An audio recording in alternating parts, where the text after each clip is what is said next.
Hi, I'm Nathan. Welcome back to Holy Hypocrites. This is TLDR. These are audio versions of some of my top blog posts. I know not everybody has the time or desire to read, so these will be posted as podcasts on Apple or Spotify or wherever you get your podcasts, and on the YouTube channel at Holy Hypocrites. Enjoy.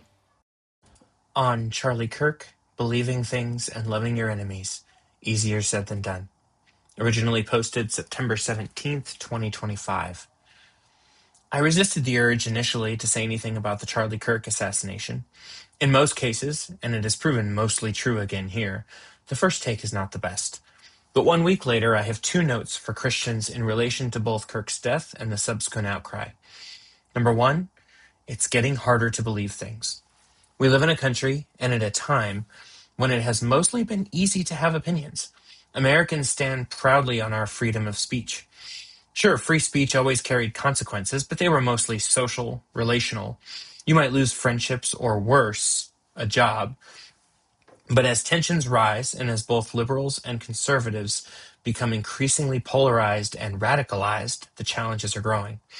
I wasn't an avid follower of Kirk beyond the clips that would come across the algorithm on Twitter or Instagram, but he seemed quite moderate on the spectrum of mainstream popular conservatives. He often de-escalated tension. He actively sought out common ground with angry opponents. In fact, Kurt caught some of the same blowback from fellow Christians that one of my modern faith heroes, Tim Keller, often did. Some said he wasn't conservative enough. As right and left are pushed increasingly to the extreme ends, and by extension further away from each other, the consequences of speaking freely are consequently polarized and radicalized. It's not safe to speak freely anymore, but that doesn't mean we shouldn't. Safety was never part of the deal.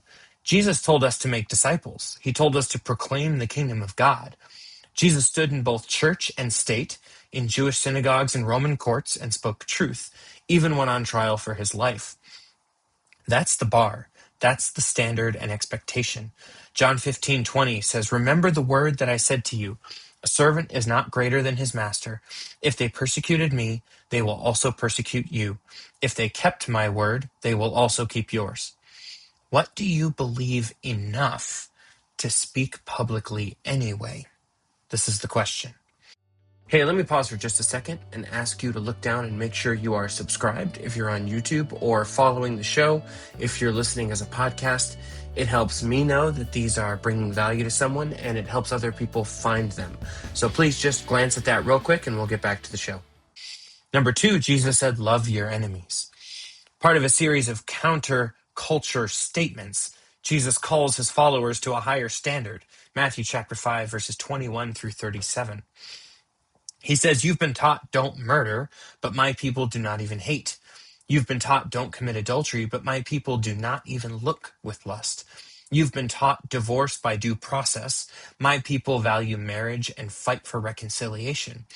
You've been taught keep your promises, but my people are so honest and so faithful, living with such high character and integrity that promises are unnecessary. And then, prescient to the last week, Matthew 5:38, you have heard it said, an eye for an eye, a tooth for a tooth. And verse 43, you have heard it said, you shall love your neighbor and hate your enemy. But in both verse 39 and verse 44, he says, but I say to you, you, my people, Christians, people who bear his name, who identify with Jesus' sacrifice and live because he died, you are different. But I say to you, Jesus says, do not resist the one who is evil. And I say to you, if anyone slaps you on the right cheek, turn to him the other also. And I say to you, if anyone would sue you and take your tunic, let him have your cloak as well. And I say to you, if anyone forces you to go 1 mile, go with him 2. And I say to you, give to the one who begs from you, and do not refuse the one who would borrow from you. This is a chance. When the world is braced for a fight, waiting for conservatives to strike back, this is a chance to do what Jesus told us to do. What if we go out of our way, an extra mile, you might say, to pour love and grace on their heads? What if we, as Kirk often did, default to compassion, sympathy, and grace instead of division, aggression, and retribution? What if Luke 6 says, "As you wish that others would do to you, do so to them"?